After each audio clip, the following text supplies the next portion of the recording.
Et Roman, tu es partante du coup pour ouvrir le bal, me semble-t-il. Tu voulais nous parler d'un Oui, tout à sujet fait. qui est pas un sujet rigolo, mais qui est un sujet qui est extrêmement important malgré tout.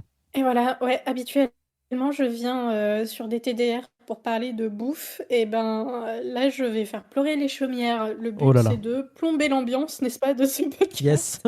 Ça, Nous c'était allons moi il y a parler. quelques jours aussi, donc je comprends. Décidément, c'est une chaîne où on parle de plein de trucs graves.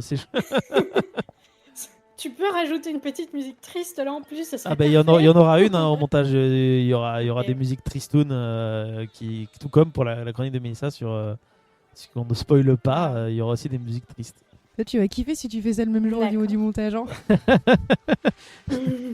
Peut-être oui. Allez, écoutez, chères Let's go. auditrices et chers auditeurs, je suis ravie de pouvoir revenir auprès de vous dans ce nouvel épisode de DTDR. Et merci beaucoup à toi, du coup, Marc, de me laisser Mais de rien. cette place pour pouvoir parler du sujet des mines de charbon. D'ailleurs, on a déjà prévu 2 autres thématiques sur le sujet, Il est vrai, oui. C'est qui vrai. sont en En, en construction prod. pour l'instant. Mais celle-ci va porter sur le travail des enfants dans les mines de charbon de France. Voilà, c'est pour ça que je disais que j'allais plomber l'ambiance. Parce qu'en plus de ça, on parle de notre passé à nous, mais qui est le présent dans d'autres pays. Allez, un point déjà pour le plombage d'ambiance. Alors, dans un premier temps, je vous propose plutôt de faire un petit check-up rapide sur l'histoire du charbon en France, du coup. Très précisément en France, hein, je ne vais pas parler d'ailleurs. Et pour ça, Marc, Mélissa, vous allez être Oui. mis à contribution. Oh. On n'est pas sur un petit podcast où je vais faire que parler. Je vais vous poser des questions et je vais vous donner des rôles. Ok. Bah Et à la écoute, fin, vous allez me détester. Voilà. c'est parti. On aurait peut-être dû terminer par toi du coup. Oh non, peut-être pas. Non, je suis sûr Non, que ça va non, très bien se comme ça, passer. ça lance le truc dans le... Mais oui, mais Ça va bien être sûr. dynamique, vous allez voir. Alors, dans un premier temps, moi j'ai une question. À quoi vous avez pensé, ou à quoi vous pensez actuellement, si je vous dis tout simplement le mot charbon? Ah, le mot Voilà, on va charbon. Parce que commencer j'allais de dire, là. quand tu as Ouais. parlé du sujet, j'ai pensé à. Parce que Cyril est souvent là quand il y a Mélissa. Et je me suis dit, s'il y avait Cyril qui Mhm. savait qu'on allait parler d'enfants dans des mines de charbon, il aurait fait un jeu de mots avec mineurs. Mais voilà. Oui, bon, ça c'est sûr, mais ça tout le monde le fait. Ça c'est... Voilà, c'est classique. C'est Moi, classique, un c'est point, classique. Marc. C'est classique. Moi, j'avoue que Tu vas alors ressortir de là, t'auras mauvaise mine. Allez, bam. charbon, je sais pas trop, mais quand t'as dit les enfants dans les mines de charbon, moi, ça me fait penser à un dessin animé des studios Ghibli, Le Château dans le ciel. Le château dans le Où, ciel, ouais. ouais, Oui. les premières minutes, c'est un petit garçon avec son maître qui sont dans des mines de charbon. Il bosse dans des mines, il bosse pas dans un train. Non, il bosse dans des mines et Ok. après, du coup, m'en souviens plus. c'est des mines de charbon où tu les vois et ça m'a fait penser à ça. Une référence cinématographique là comme ça tout de suite. Et puis après, je pense que tout le monde va me détester, mais il y a un monument littéraire. Bah oui, moi c'est le premier truc qui me vient en tête. Hein, Mais oui. Zola. Évidemment, c'est Le ça, nom, moi, que j'attendais. Comment c'est le monument littéraire déjà? C'est Zola, Zola mais, et c'est. Putain, tu sais que Voilà. j'ai un trou du coup. Ah merde, je suis désolée. Moi, c'est Émile Zola, c'est Mais non, sûr. mais En plus, c'est, j'ai la Est-ce couverture que, du est-ce que bouquin en j'ose tête. vous le dire ou alors je vous Ils ont laisse mis mariner le un peu? tableau du Horla. Souvent, t'as le tableau du Oui. Horla. Mais là, c'est. Putain, dis-le nous, Roman, on a honte, mais, Ouais, j'ai on sait que c'est Zola. Zola. une culture littéraire. Gère. Minal. Ah bah oui. Wouh Oui. J'ai eu Bravo. la fin. Félicitations.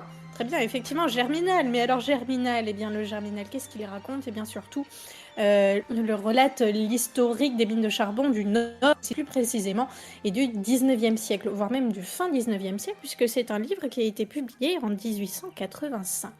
Eh bien sachez une chose, les mines de charbon, c'est pas que le 19e siècle. Effectivement, on va majoritairement penser à ça, mais en fait, on va chercher cet or noir depuis le XIIIe siècle en France. Et là, je m'attendais à ce que vous me disiez « Ah bon, si tôt ?» Eh oui.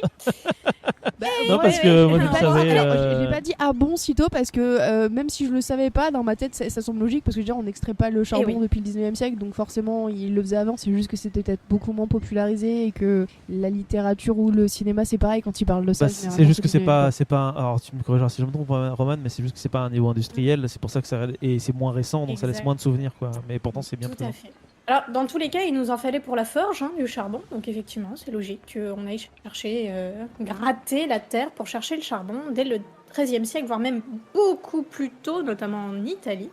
À savoir, c'est que le charbon ne se cache pas forcément à 300 à 800 mètres sous terre. Parfois, il y a juste besoin de gratter la surface pour pouvoir en trouver. Donc effectivement, on a eu énormément d'exploitations artisanales, et ce, jusqu'au XVIIIe siècle.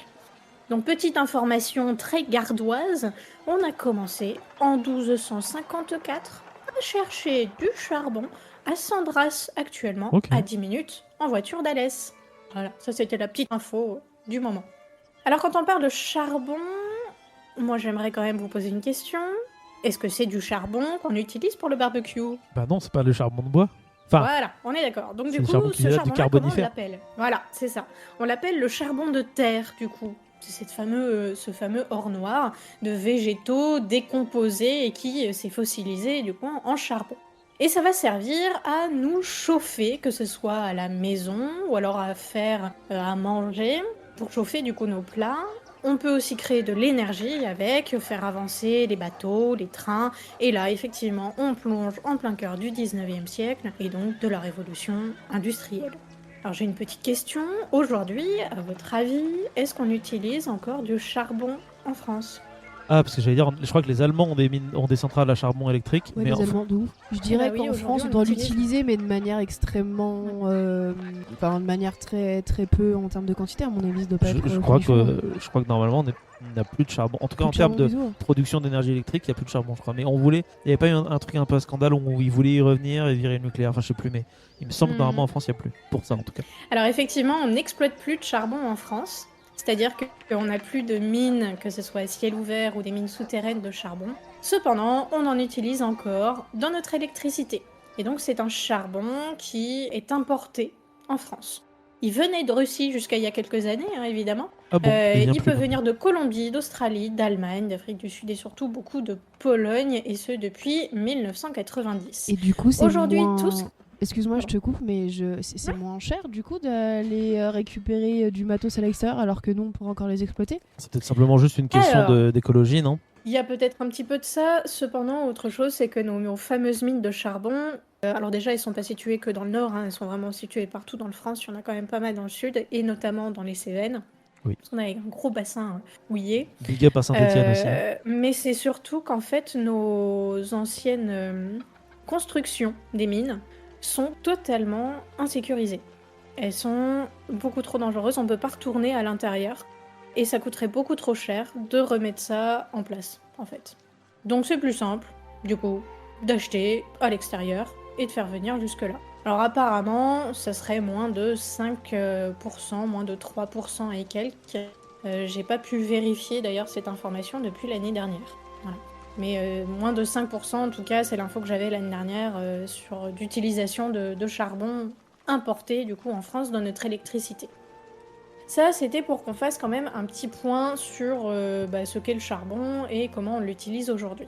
Bon, maintenant, on va commencer à se mettre au 19e siècle. Parce que ouais, j'ai quand même envie de rester au 19e, c'est la période qui nous intéresse le plus, Eh oui. notamment pour les enfants. Alors, comment allons-nous commencer? Voyons voir.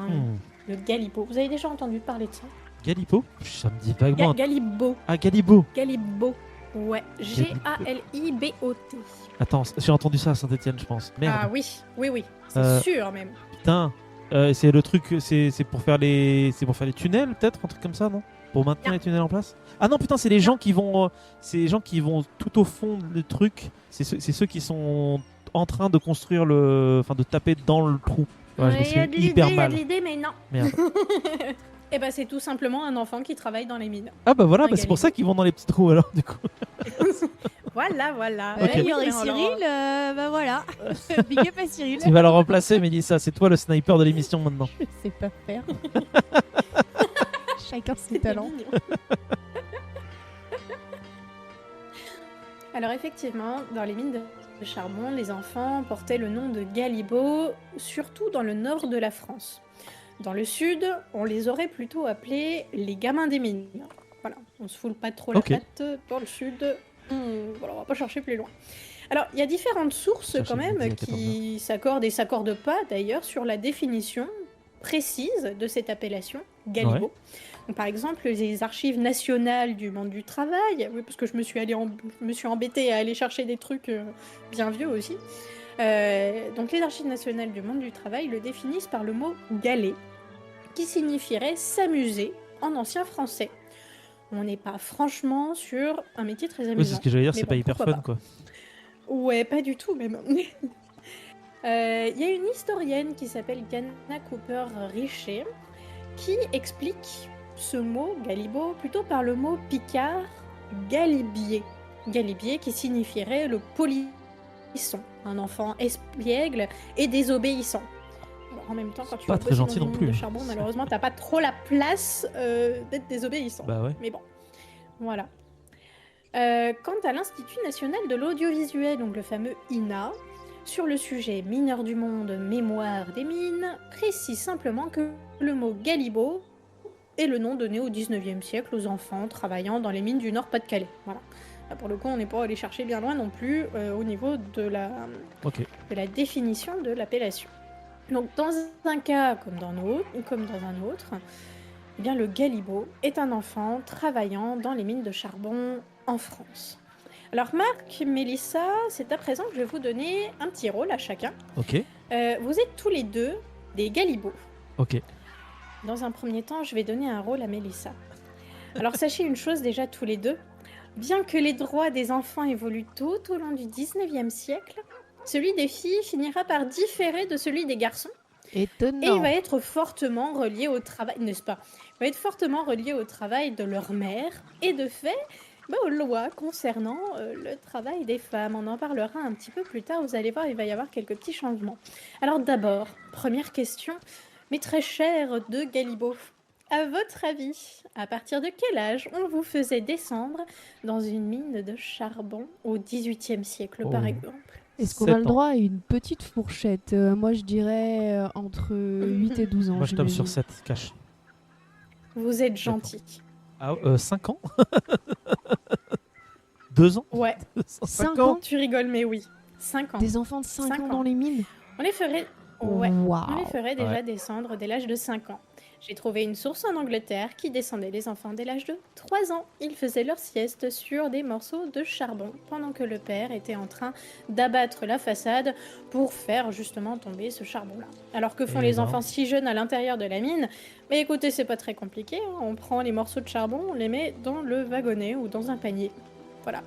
Exploiter un Donc, enfant on de comprend 3 ans, pourquoi bah certains- bien ouais, genre les sociétés du 19e, hein, bravo. C'est horrible. Bravo. Mais, Ouais. mais alors, c'est pas Vraiment, que le 19e, c'est tout ce qu'il y avait avant, hein. Oui. Et puis, dans tous les cas, l'école, elle n'existait pas pour tout le monde à ce moment-là. Clairement pas. Et donc, du coup, le mieux, c'était d'utiliser un enfant pour qu'il ramène de l'argent à Ouais. la maison, ou alors qu'il puisse au moins aider à être dans les champs. Quand même. Ouais, c'est comme ça que ça se passait. Alors, Mélissa, nous sommes en 1852, et tu es Ok. une jeune fille de 12 ans. Ça va encore. T'as 12 ans. Ton frère travaille aussi à la mine. C'est pas Marc. Non, c'est Ah. quelqu'un d'autre. Marc, tu Ouais, verras. ok, d'accord. On veut pas se créer une Tu vas backstory. venir, t'inquiète pas. T'es le cousin. T'es le cousin. Ok. Parce que, en fait, dans cette famille, le frère de Mélissa va travailler aussi à la mine. Ses parents, tout comme son oncle, sa tante et ses cousins et ses cousines. Voilà, il y a tout le monde. On va pas chercher plus loin. Mélissa, tu es donc une herscheuse. Sais-tu ce que c'est? Absolument pas. C'est un mot compliqué. Voilà. Ne t'inquiète pas, je l'ai appris moi aussi l'année dernière. Eh bien, une herscheuse, c'est une femme ou des jeunes filles qui vont pousser les wagonnets remplis de charbon. Certains garçons vont aussi pousser ces wagonnets, on les appelle les herscheurs, du coup. Donc, ton cousin, Marc, par exemple, aura aussi ce métier-là. Mon Dieu. Et pour vous donner une petite idée, en 1852, arrive de JR. Les jeunes de moins de 16 ans tirent des wagonnets de 3 hectolitres et demi pendant plus de 15 heures par jour et se blessent au point de devoir porter des bandages en permanence. Ah, 15 heures par J'avais dit que j'allais jour. plomber l'ambiance. ils n'ont pas besoin d'aller à la salle. Non, Je suis sûre qu'ils non, mangent pas en plus de ça, correctement, en c'est plus, hein. acté qu'ils sont très musclés. Ils doivent pas manger Bah non, parce correctement, que j'imagine, non je crois vraiment que la pause bouffe, ça doit même pas être 15 minutes, il me semble. Hein. Et encore, je te dis ça, je crois que c'est au début 20e, ça. Mais j'ai en tête ce qu'on m'avait dit à Saint-Etienne. Alors effectivement, ça a été 20 minutes et on est sur le fin 19e, début 20e, effectivement, pour les 20 minutes, d'après ce que j'ai pu apprendre en tout cas. Sinon, avant, bah, tu bosses et tu grignotes ton morceau de pain en même Ouais. temps. Avec un peu de charbon dessus. Après, tu vas descendre ton pain, évidemment. Histoire de... Voilà, alors d'ailleurs, pour éviter d'avoir trop de poussière de charbon qui, dans la bouche, dans la gorge, et qui nous font tousser, on allait chiquer du tabac à l'intérieur Ok. quand on était à l'intérieur de la mine. D'ailleurs, j'ai Superstition une ou question. ça Parce qu'on fonctionne? parle de Non, non, ça fonctionnait vraiment. J'ai des anciens mineurs et des fils d'anciens mineurs et filles d'anciens mineurs qui m'en ont parlé quand je bossais à la mine témoin d'Alès. Et pour beaucoup, disaient qu'effectivement, ça évitait de trop en avoir. Après, ça n'empêche pas la maladie de l'anthracose, qui est en fait une maladie des poumons. Alors, il y a 2 maladies qui sont importantes, hein. Il y a l'anthracose qui est due à la poussière de charbon.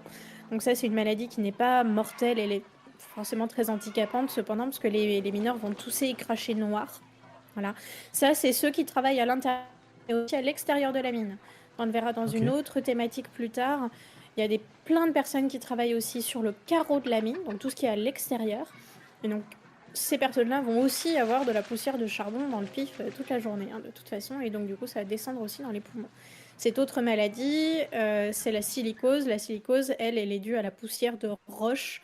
Ça, c'est surtout les personnes qui travaillent à l'intérieur de la mine, donc dans les profondeurs, dans les sous-sols, ou les personnes qui sont au tri du charbon, parce qu'on remonte aussi la roche, il faut trier les deux. Donc, dans tous les cas, tu tapes les 2 poussières. Et ça, la silicose, par contre, ça reste dans les poumons, ça les bloque, et on finit par ne plus respirer correctement. Et malheureusement, c'est une des plus grosses maladies mortelles chez les travailleurs et travailleuses des mines. Allez, ça fait plusieurs fois que je plombe l'ambiance, tout le monde est déjà Horrible. parti. Mais non, on est là, nous. Parce qu'on n'a pas le choix, on travaille dans cette mine. Oui, voilà.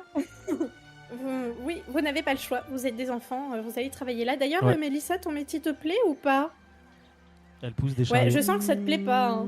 C'est pas ouf. Et Allez, si la je direction me va mets être dans, sympa, si je je me vais mets dans proposer le un autre rôle, job. j'imagine qu'à 12 ans, à cette époque-là, tu te poses Ouais. pas la question ça te plaît ou ça te plaît pas, c'est que c'est familial, c'est normal, Non. tout le monde Ouais. le fait donc tu le fais et Bah ouais. la question se pose pas C'est quoi. ça. Est-ce que tu veux quand même que je te propose un autre boulot au cas où? T'es une manager Parce que la gentille, direction Roman. est hyper sympa. T'as Ah vu ça? bah, C'est si parce la que RH je suis- elle est sympa, on va peut-être La clé quoi? Ok, ok. Alors, Y a pas de ça ici, mais ça. tu peux aussi... tu pouvais aussi... Enfin, tu pouvais... Non, tiens, laisse ton wagonnet sur le côté. Et puis, tu vas me suivre. Quand tu vas me suivre, on va passer dans une autre galerie, parce qu'il y a plusieurs galeries, hein. D'ailleurs, à ton avis, on est à combien de profondeur, là?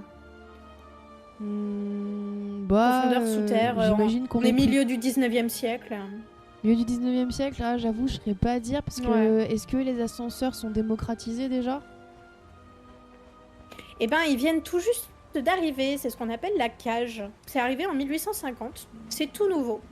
Bah si c'est tout nouveau, j'imagine qu'on peut aller vachement profond à mon avis avec ça là, donc puis tu peux y aller profond aussi plus vite parce que ça permet de Ouais. gagner du temps. Tu peux y envoyer les chevaux et tout, c'est cool. Oh oui. Ouais, j'avoue que j'arriverais pas à dire Ouais. la profondeur, je suis Je tellement sais pas, nulle c'est sur le pas sujet. 40 mètres de profondeur?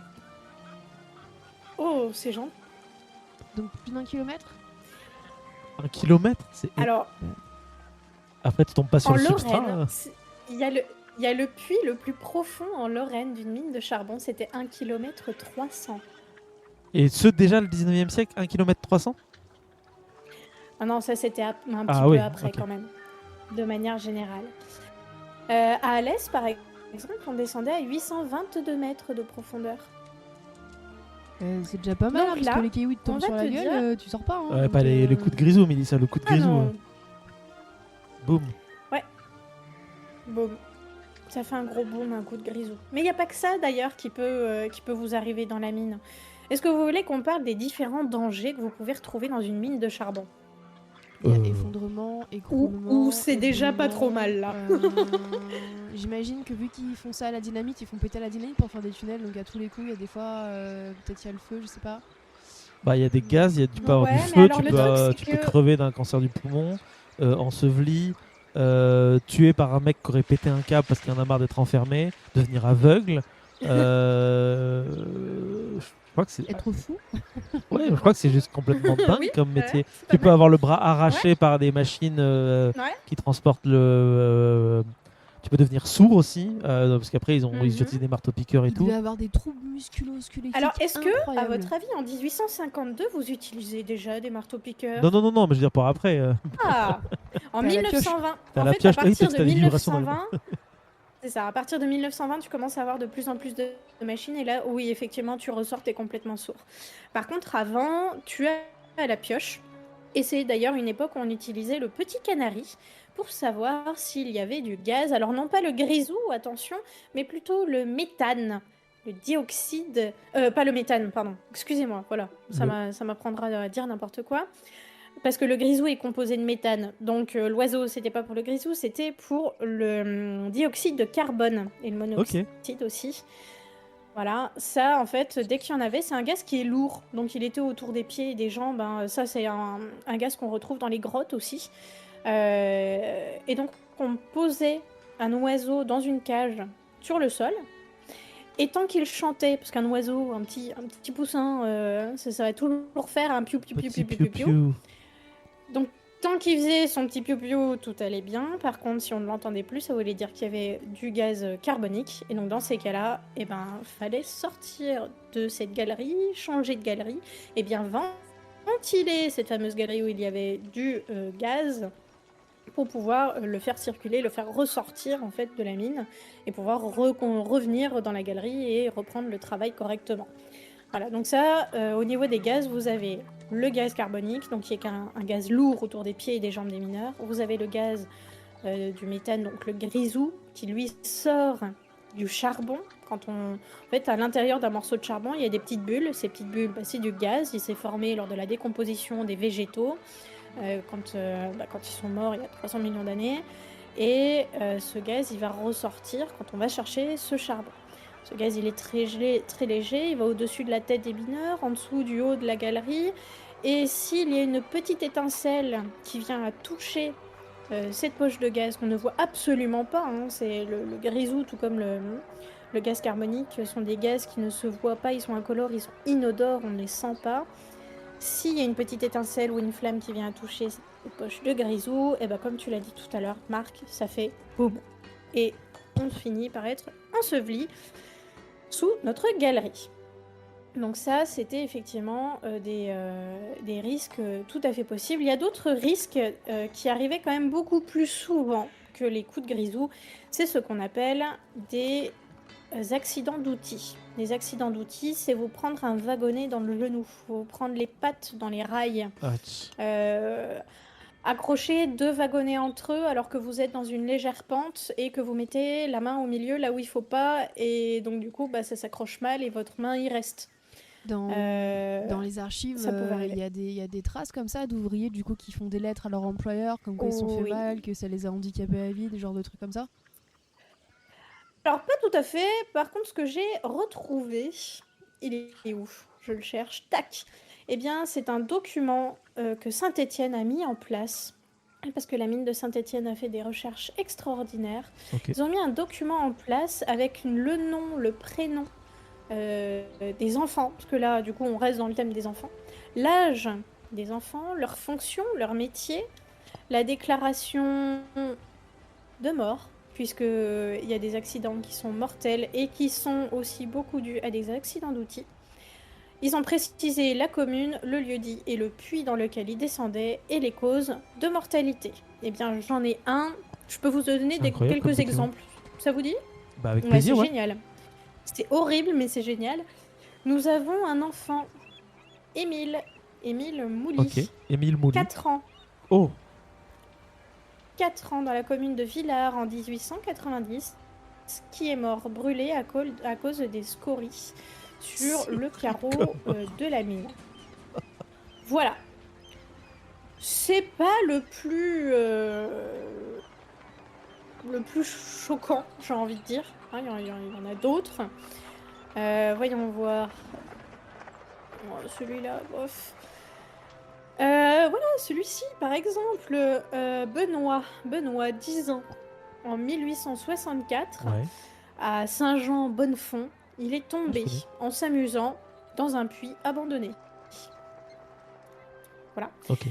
J'en ai un autre, Jean, 10 ans, qui est mort d'une chute dans le puits aussi. On en a un qui est mort d'éboulement. Des chutes dans le puits, on en a quelques-uns quand même. Et j'en ai un avec un accident d'outil. Claude Buisson, 11 ans, en 1878, écrasé par un wagonnet Ça, c'est horrible. en s'amusant avec. Voilà. Bah, c'est des enfants et à un moment donné, j'imagine que des fois, au-delà de l'ennui, Oui. ton cerveau d'enfant. Bah, t'as un wagonnet, tu t'amuses avec. Hein, Ouais, bien sûr. Ouais, c'est ça. pendant les J'en choses ai comme un ça. autre, 12 ans. Alors là, en capacité de métier, ils sont pas allés chercher bien loin, ils ont juste noté mineur. 12 ans, mineur en 1841. Chute de 4 mètres avec un wagon sur lequel il s'amusait. Ah oui, avec le wagon carrément. Ouais, avec le wagon. Là, j'en ai un. Je pense qu'il y en a plein qui sont déjà partis en fait de cette écoute. Ils entendent des trucs affreux, les pauvres. J'ai un petit Pierre de 12 ans, mineur en 1819. Une chute dans le puits emportant le dîner à son père. Voilà. Mais il faut savoir, là, c'est quand même assez intéressant, au-delà de la dureté quand même de la chose, c'est qu'en 1819, il n'y a pas d'ascenseur, hein. Il n'y a pas de cage pour descendre dans la mine. Donc comment tu descends dans ton puits? On rappelle Eh bien, tu descends à l'aide d'un CUFA. un CUFA. Alors, tu pouvais, effectivement, mais c'était un peu compliqué. Non, là, à ce moment-là, il y avait déjà des CUFA. Alors, vous imaginez un tonneau en bois à vin, ou un tonneau en pierre. Vous imaginez ça? Voilà. Eh bien, ils en ont fait en bois au départ. Alors, la première source écrite qu'on a, c'est au XVIe siècle. Sinon, après, on les a fait en métaux. Et donc, le gamin pouvait donc descendre dans cette, par ce CUFA pour descendre dans le puits pour rapporter le dîner à son père. Et donc, il pouvait effectivement mourir comme ça. C'est une possibilité. Puisque tac. Du coup, j'imagine qu'il y a des statistiques qui doivent exister. J'imagine que du coup, les morts, ou en tout cas les blessures, semble-t-il, ce que tu disais, les plus importantes, c'est lié aux manipulations des outils, quoi. Les wagons, les pelles, les pioches. Il y en a beaucoup, et même à l'extérieur. Là, par exemple, j'ai un enfant qui se chauffait à la recette. La recette, c'est l'endroit où en fait on va faire remonter les cages, faire ressortir les wagonnets des cages, etc. Donc c'est un gamin de 12 ans qui se réchauffait là-bas. Et en fait, il est écrasé par une peigne, donc par un wagonnet. Voilà. Après, effectivement, il y a quand même beaucoup de morts dans des grisous, hein. C'est dans des coups de grisou. Ça, c'est tout à fait... c'est ce qu'on connaît le mieux, en tout cas. Après, le reste, c'est vrai que les accidents d'outils, on en parle beaucoup moins et les documents sont quand même beaucoup plus rares. Ouais, parce que j'imagine que là, ce que j'ai sous les yeux, ça reste quand même une exception. Un petit peu à tous les coups, parce qu'à ces époques-là, de toute façon, les droits du travail sont absolument pas les mêmes. Donc j'imagine que pour un employeur, que tu t'ampules d'un orteil, que ton coude il se fait la malle ou qu'une de tes rotules elle se barre, c'est pas leur problème, quoi. Bah là, dans ces cas-là, tu travailles plus à l'intérieur de la mine, hein. Si tu es toujours en vie, tu vas travailler à l'extérieur, sur le carreau de surface, donc tout ce qui est au-dessus de la mine, et on dit que tu te retrouves sur le carreau de surface. Et justement, je voulais te demander tout à l'heure si ça venait de là ou pas. Et donc, du coup, ça vient vraiment de là? Alors, c'est seulement hypothétique. Je n'assurerai absolument pas cette possibilité, puisque apparemment, ça viendrait plutôt... Donc, quand on dit se retrouver sur le carreau, ça viendrait de la période antique où on disait se retrouver sur le pavé. Mais se retrouver sur le pavé, normalement, devait exprimer le fait de se retrouver mort sur le pavé. Aujourd'hui, à l'époque, être sur le carreau, ça voulait dire avoir un salaire moindre. Ok. À partir du moment où tu ne travaillais plus en souterrain, et bah, du coup, tu vas travailler sur le carreau, tu seras moins bien payé. Et majoritairement, d'ailleurs, à partir de 1874, ce sont les femmes qui vont travailler sur le carreau. On dit qu'elles se retrouvent sur le carreau. Et elles vont faire un travail très très dur et être pas si follement payées que ça. Ok. Voilà. Pour en revenir, Mélissa, avec les droits du travail, j'ai une chronologie sous les yeux, hein, des réglementations du travail des enfants dans les mines. Ok. Ah, tu pourras nous la passer sur le Discord? Clairement, t'as même une loi qui est passée en 1810, donc quand même très très tôt, qui annonçait la mise à terme de l'emploi des enfants de moins de 16 ans dans les galeries souterraines des mines. Ok. Et ça a absolument pas été respecté. Genre, vraiment pas Ouais. du tout. Les familles ont besoin de revenus, les compagnies de mines ont besoin d'avoir de la main-d'œuvre. Donc, du coup, on emploie quand même des gamins. Tout simplement. Ok. Il y a un décret impérial qui arrive 3 ans après, qui interdit le travail dans les mines des enfants âgés de moins de 10 ans. Ouais. Donc la limitation du travail des enfants de 8 à 10 ans était de 8 heures par jour à l'extérieur. Laissez tomber, ça n'a pas été mis en place non plus. Non, ça n'a pas été très important. Finalement, la loi qui a commencé à être la plus importante a été en 1851. Et là, actuellement, dans notre histoire, avec vous, mes très chers Galibou, on est en 1852. Donc en 1851, cette loi, elle va limiter le travail des enfants de moins de 14 ans à 10 heures. Donc, Mélissa, toi, en 1852, tu as 12 ans. Donc tu travailleras 10 heures par jour et non plus 11 heures. Voilà. Voire 15 heures, suivant. Merci, j'imagine. Ça pouvait être encore plus avant. Et encore, tu devrais t'estimer heureuse. Hein. Et encore, ouais, voilà. Toi, Marc... Mon temps, on travaillait plus. Que tu étais le... Non, c'est surtout qu'en 1851, tu as 15 ans. Okay. Tu vas travailler pas plus de 12 heures par jour, avec l'interdiction du travail les dimanches et les jours fériés. Oh, merveilleux. Ouais. Trop bien, il y a beaucoup de jours fériés au 19e siècle. Non. Non, mais oui, tu vas en avoir un, et dans tous les cas, tous les mineurs vont en avoir un. C'est le 4 décembre.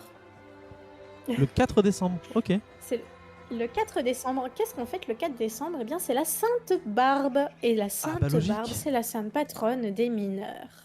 Voilà. C'est aussi l'endroit où on trouve les explosifs. Donc ça, c'était effectivement un jour férié. Non, je disais, c'est aussi la cale où il y a la poudre noire dans un bateau. Oui, mais en même temps, la Sainte Barbe, c'est la sainte patronne de toutes les personnes qui travaillent avec des explosifs. Donc en fait, c'est les explosifs, du feu, c'est la sainte patronne des mineurs, des pompiers, des artificiers. Quoi. Aussi, c'est ça, ouais, les artificiers, ouais. Tout à fait. Du coup, en termes de proportion, je me demandais, il y a autant d'adultes que d'enfants, il y a plus d'enfants que d'adultes, il y a quand même moins d'enfants que d'adultes. Il y a quand même moins d'enfants que d'adultes, cependant ça va dépendre de la période. Alors d'ailleurs là-dessus j'ai des petites notes je crois, tac. Alors où est-ce ? En 1883, les infos composent 7% des travailleurs des mines de houille en France. On est en 1883 que 7%. Et ben c'est pas pour rien, c'est parce qu'en 1882, on a quand même la loi Jules Ferry qui vient de passer, qui dit que tous les enfants doivent aller à l'école jusqu'à l'âge de 12 ans. Voilà. Donc à partir de ce moment-là, on a de moins en moins d'enfants dans les mines de charbon. Cependant, par exemple, dans les années 1890 jusqu'en 1914, donc à partir, on va dire, de cette fameuse loi de l'école obligatoire et de la Première Guerre mondiale, le pourcentage des travailleurs âgés seulement de 13 à 16 ans va osciller entre 8 et 9% de la main-d'œuvre totale dans les houillères de France. Mais ça dépend des bassins, vraiment. Par exemple, alors, dans le nord du pays, dans le nord de la France, on détient le record en 1890 avec 84% de la force de travail enfantine, soit 21,5% de son personnel. Donc il y a 21,5% d'enfants qui travaillent dans le nord de la France en 1890, dans une mine de charbon. Il y a beaucoup de compagnies qui ont mis en place les lois avec beaucoup de retard, notamment celle d'employer des enfants de moins de 12 ans et sans certificat de scolarité. Petite explication, en 1882, quand l'école devient obligatoire, l'enfant, à partir de ses 12 ans, il va sortir de l'école avec un certificat de scolarité. C'était son diplôme, en fait, à l'époque. À partir du moment où il a son diplôme, il va pouvoir aller voir le patron de la mine et dire, je me propose, je viens travailler, ok, allez, zoup, let's go, t'as ton papier, c'est très bien. Il y en a plein, des enfants qui laissent tomber l'école ou qui ne peuvent plus aller à l'école parce qu'il y a besoin d'argent à la maison.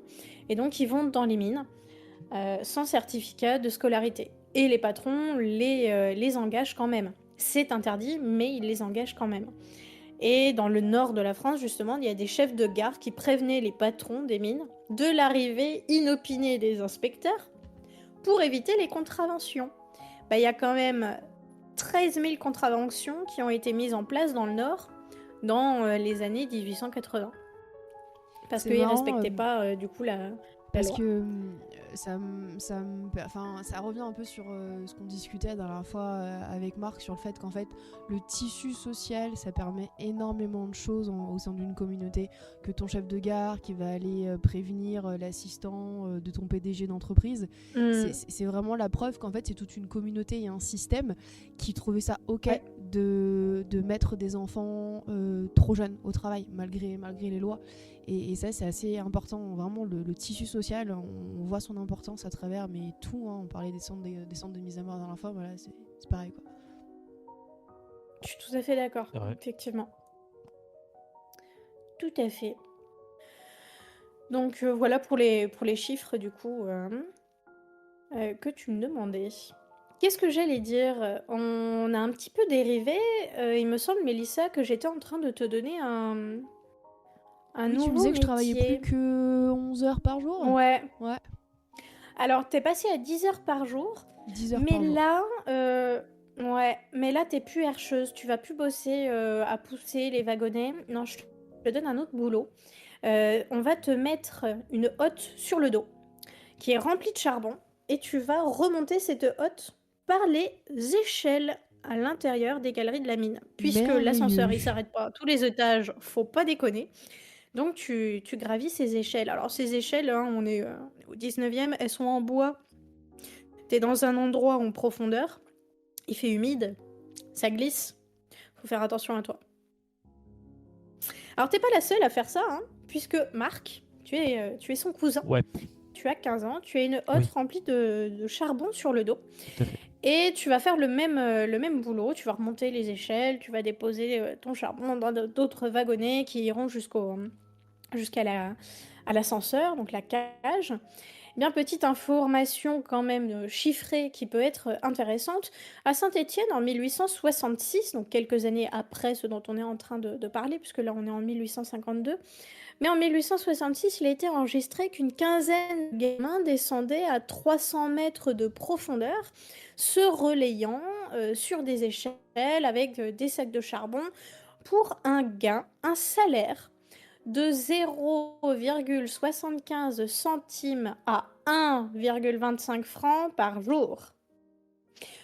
Pour la petite explication, à ce moment-là, 1 kilo de pain au froment de première qualité vaut 44 centimes de francs et 1 kilo de pain au froment mélangé avec du seigle ou de l'orge, donc un pain de moins bonne qualité, Ouais. est à 26 centimes de francs. Vous gagnez 75 centimes de francs jusqu'à 1 franc 25 par jour, suivant l'âge que vous avez. Mais c'est rien, enfin je veux dire au-delà du fait que pour moi C'est que dalle. au 21e siècle c'est clair que c'est que dalle, mais je veux dire par rapport à comment ils doivent se nourrir, enfin, c'est inadmissible. Tu te rends compte, genre ils bossaient entre 10 à 15 heures par jour, ils portaient des charges qu'aujourd'hui certains adultes refuseraient de porter parce que Ouais. ça fait des troubles musculo-squelettiques incroyables, et là ils les payent 0,75 centimes. C'était la mode à l'époque. mais Et ça- aujourd'hui, oh putain, on va dériver sur un sujet politique, mais et du coup aujourd'hui t'as les grandes familles qui sont héritières, qui sont là en train de te dire ouais mais nous on a monté des entreprises, ouais bah du coup t'as monté une entreprise, t'as fait de la thune sur le cul et le dos des enfants en bas âge, sur le fait que tu payes extrêmement mal les gens pour le travail qu'ils faisaient, quoi, parce qu'imagine qu'ils avaient pas de prime de risque, ça ne devait même pas exister. Une prime de quoi? Pardon. Une prime? Mais c'est quoi une prime, Je Mélissa? déteste le 19e siècle.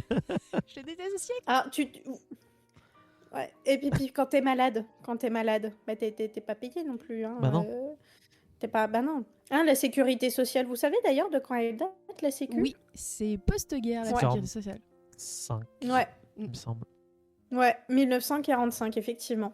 Bah, du coup, c'est arrivé pile au moment du charbonnage de France pour les mines, parce qu'en fait, toutes les mines, ça fait beaucoup d'informations d'un coup, mais toutes les mines de France étaient gérées par des propriétaires privés jusqu'en 1945. et chaque propriétaire privé faisait un petit peu comme il voulait, entre guillemets. D'accord ? C'est-à-dire qu'il y en a un qui allait payer un mineur 5 francs chez lui, et puis l'autre patron, dans sa mine, il va aller payer 7 francs, par exemple. Je parle uniquement pour les hommes hein, et les adultes. Voilà. Pour des travailleurs mineurs, hommes et adultes. À partir de 1946, on a le charbonnage de France qui est créé. En fait, ça veut dire que c'est la grande compagnie des mines de France, et donc toutes les mines de charbon de France sont nationalisées. En gros, le gouvernement, l'État, devient le grand patron des mines de charbon. Et donc ça va permettre de légaliser et de... comment dire d'éviter que chacun fasse à sa sauce, que chaque patron fasse à sa sauce. C'est-à-dire que là, tout le monde va travailler 8 heures par jour, tout le monde va avoir un salaire fixe, tout le monde... Enfin voilà, ça va être beaucoup Tout à fait. plus lissé. Ça Voilà, a on va dire dû ça. drastiquement Plus changer lissé. leurs conditions de travail. Ces Oui, gens, mais ce qu'il faut savoir Oui, aussi, c'est mais que c'est pas c'est n'importe pas quel au- parti qui a permis parfait non plus. de mettre ça en place.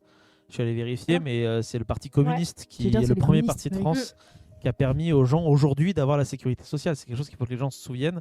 Et que si le Parti communiste est aussi puissant, c'est aussi que le patronat, du fait de sa collaboration, comme on a parlé la dernière fois, avec le régime d'Hitler, est déconsidéré d'une certaine manière et permet au peuple d'avoir certaines avancées.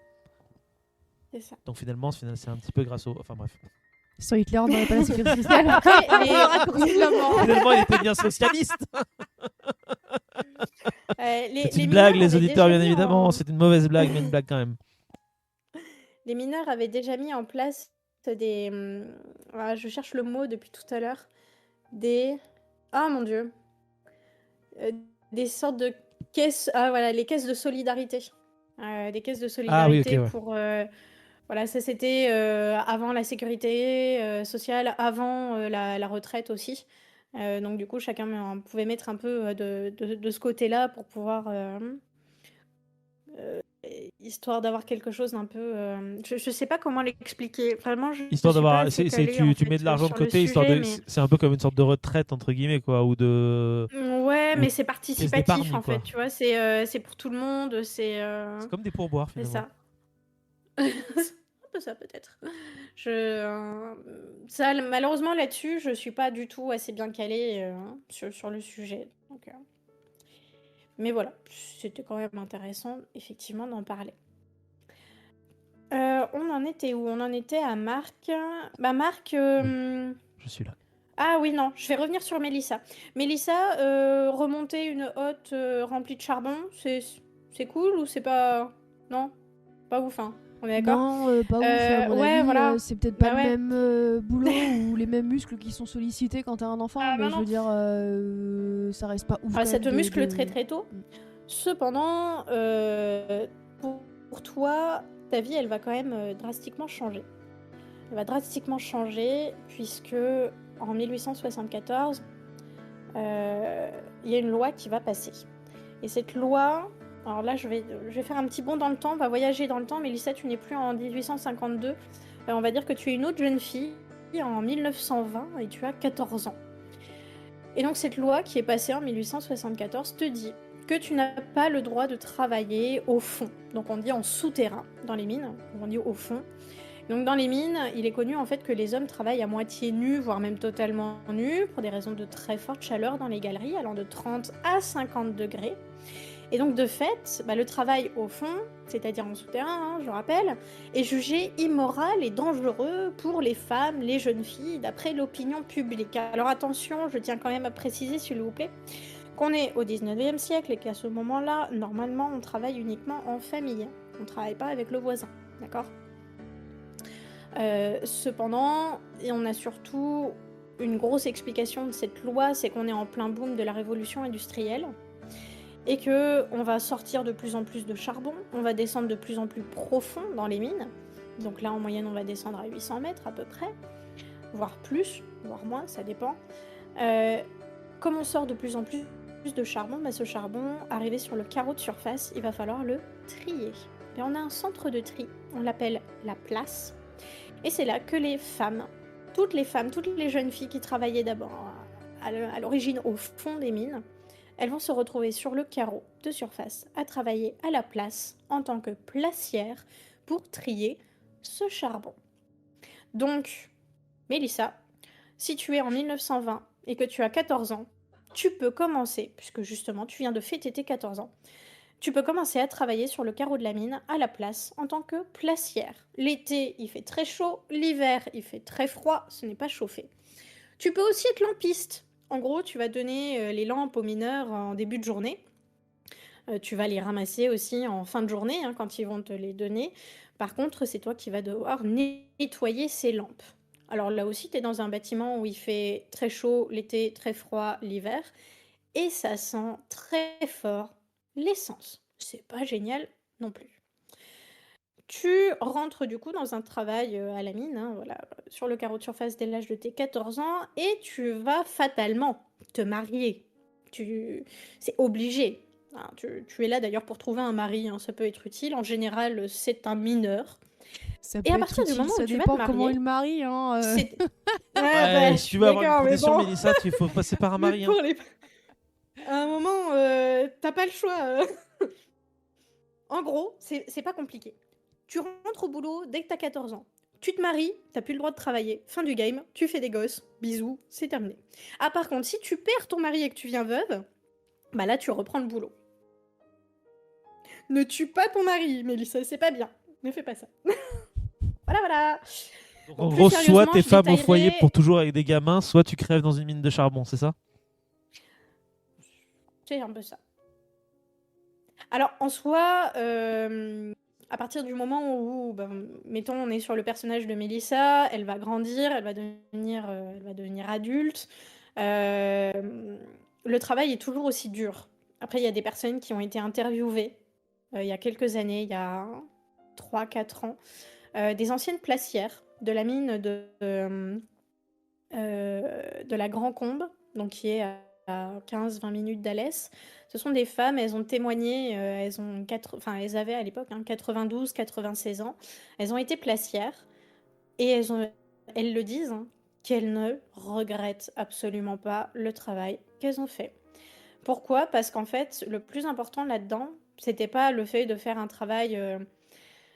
oui, ça faisait un travail utile parce que le charbon, c'était quand même une source d'énergie hyper importante en France. Mais au-delà de ça, c'est que l'entraide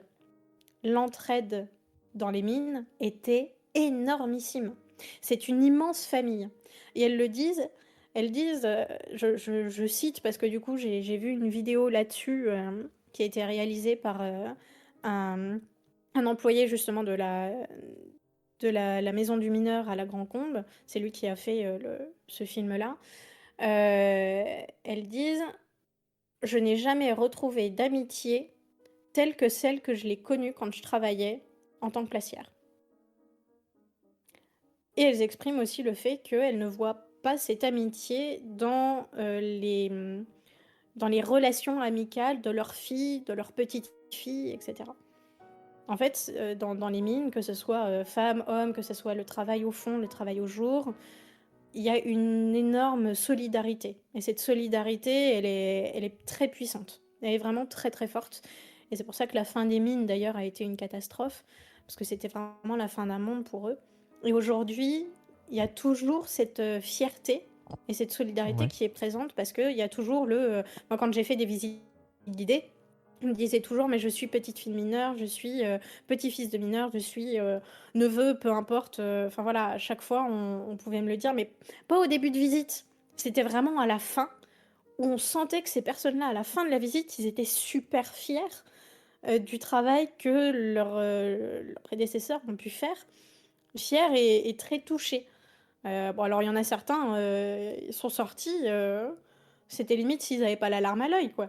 Bon, après, je fais en sorte de faire des visites où je plombe l'ambiance, oui, mais pas trop. J'essaye d'équilibrer quand même. J'essaye d'équilibrer quand même avec des petites blagues. Il faut, puis très souvent, voilà, j'ai des bons retours là-dessus, mais peu importe, ça n'empêche pas le fait que c'était effectivement un travail très très dur, enfin des travaux très durs, parce qu'il y a plusieurs métiers différents. Et alors, effectivement, pour les enfants, ben, c'est encore pire. En fait, Il y en a plein qui j'imagine aussi s'imaginent que pas, en fait.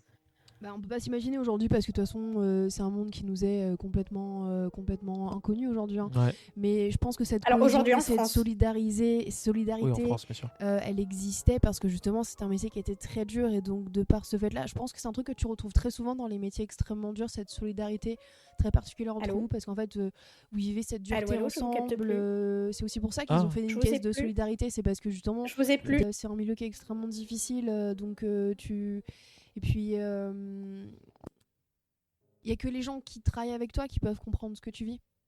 Tu vois, Ouais, et à partir de là, exactement. forcément, ça crée une solidarité que les tailleurs, ils ont pas, que les tisserands, ils ont pas, que les peintres, ils ont pas non plus.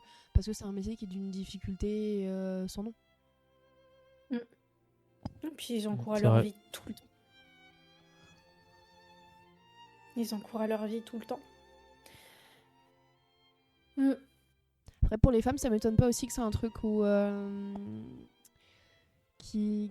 qu'elles appréciaient faire, dans le sens où, d'une certaine manière, je dirais, c'est un peu comme aujourd'hui, quand tu sors des quatre murs de ta maison et que tu travailles, ça fait du lien social. Et ce lien social-là, Bien eh sûr. ben, fondamentalement parlant, dans un métier d'autant plus très difficile, j'imagine que l'amitié devait être assez forte. Mais ça, on en reparlera avec grand plaisir une prochaine fois du coup Bien sûr. du travail des femmes sur le carreau. Parce que c'est prévu, Ok. Vivi. Ok, bah merci beaucoup, Alors, Roman.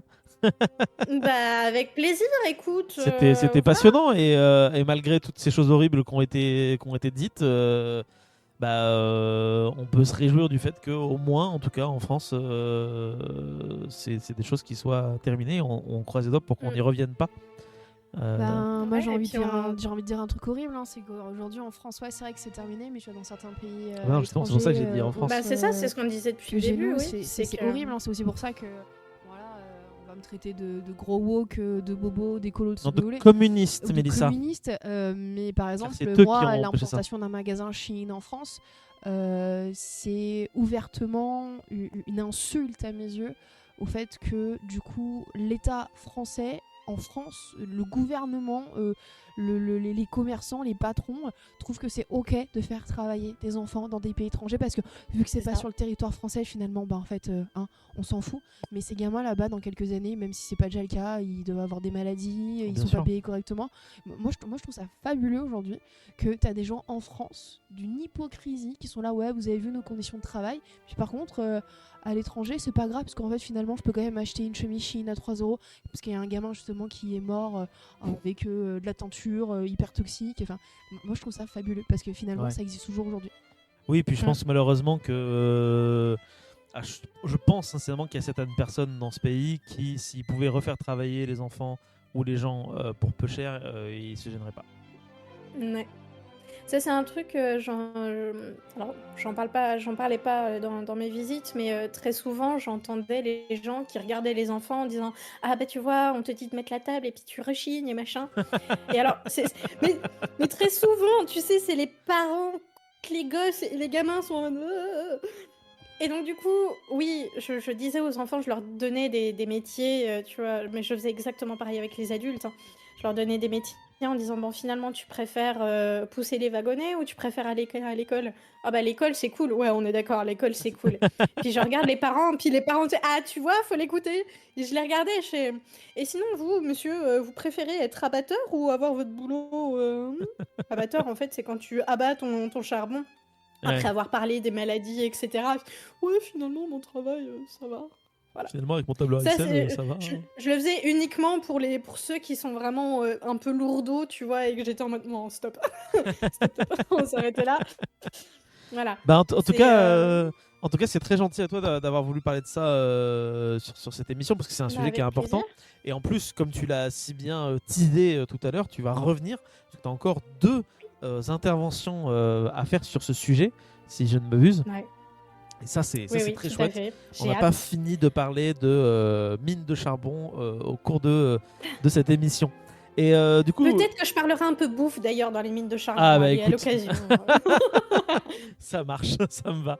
Ça me va. Si ce petit instant passé en notre compagnie vous a plu et que vous avez envie d'en passer d'autres avec nous, eh bien n'hésitez pas à vous abonner, mettre un petit pouce bleu, partager la vidéo ou encore nous suivre sur les réseaux sociaux. Sachez que vous pouvez aussi écouter cet épisode dans son entièreté et pour cela vous n'avez qu'à vous rendre dans la description de la vidéo. Je vous dis à très bientôt pour à nouveau écouter un petit peu de tout et surtout un petit peu de rien.